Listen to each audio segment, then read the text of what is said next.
CM BRS అధినేత కేసీఆర్ బయలుదేరారు.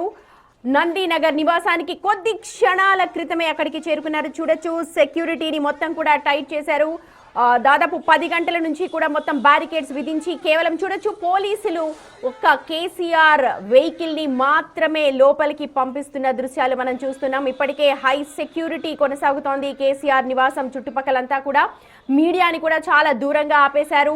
మొత్తం నందినగర్ నివాసం చుట్టుపక్కల ఉన్న ప్రాంతాన్నంతా కూడా పోలీసులు తమ ఆధీనంలోకి తీసుకున్నారు. కేవలం కేసీఆర్ ప్రయాణం చేస్తోన్న వెహికల్ ని మాత్రమే ఆ లైన్ బ్యారికేడ్స్ దాటుకొని లోపలికి పంపించారు. చూడొచ్చు, బాడీ గార్డ్స్ కావచ్చు, పోలీసులు అందరు కూడా పరిగెడుతూ ఉన్నారు కాన్వాయ్ తో. అయితే కేసీఆర్ తో వచ్చిన కాన్వాయ్ ని మాత్రం అక్కడే ఆపేశారు. కేవలం కేసీఆర్ వెహికల్ ని మాత్రమే ఆ బ్యారికేడ్స్ దాటించుకొని లోపలికి పంపించారు.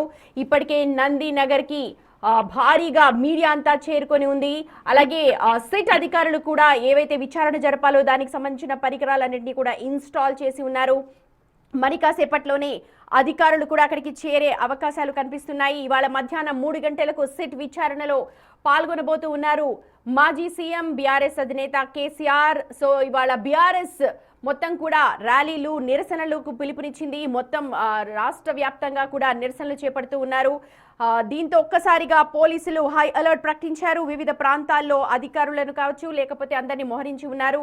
దీనికి సంబంధించి అగ్ర నాయకులందరినీ కూడా హౌస్ అరెస్ట్ చేసే విధంగా చర్యలు చేపట్టారు. ఇప్పటికే భారీగా కేసీఆర్ నందినగర్ నివాసానికి కూడా చాలా ఆప్తులందరూ కూడా చేరుకున్నారు.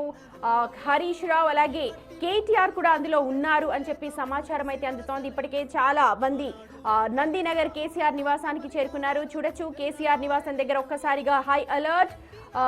ఇప్పుడే కొద్ది క్షణాల క్రితమే నందినగర్ కు చేరుకున్నారు మాజీ సీఎం కేసీఆర్. ఇవాళ సిట్ విచారణలో ఫోన్ ట్యాపింగ్ వ్యవహారం 2 తెలుగు రాష్ట్రాల్లో ఎంత సంచలనంగా మారిందో అందరికీ తెలిసిందే.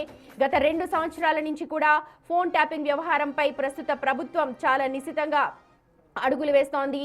ఇవాళ తుది ఘట్టమనుకోవచ్చు. ఎందుకంటే దశల వారీగా అందులో పాల్గొన్న వారందరిపై కూడా విచారణ జరుపుతూ వస్తూ ఉన్నారు. ఇప్పుడు కీలక అంశం కేసీఆర్ ని విచారించడం.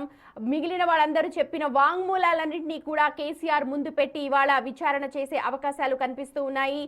చూడొచ్చు, మా ప్రతినిధి కూడా ఉదయం నుంచి కూడా ఫాలో అవుతున్నారు. సురేష్ ఆ ఇంటి ఆవరణలోనే ఉన్నారు.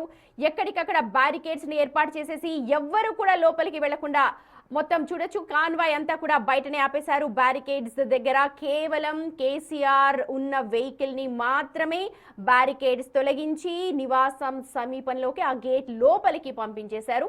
ఇప్పటికే అధికారులంతా కూడా అలర్ట్ గా ఉన్నారు. ఎక్కడ ఎటువంటి అవాంఛనీయ ఘటనలు జరగకుండా పగడ్బందీగా ఏర్పాట్లు చేస్తూ ఉన్నారు.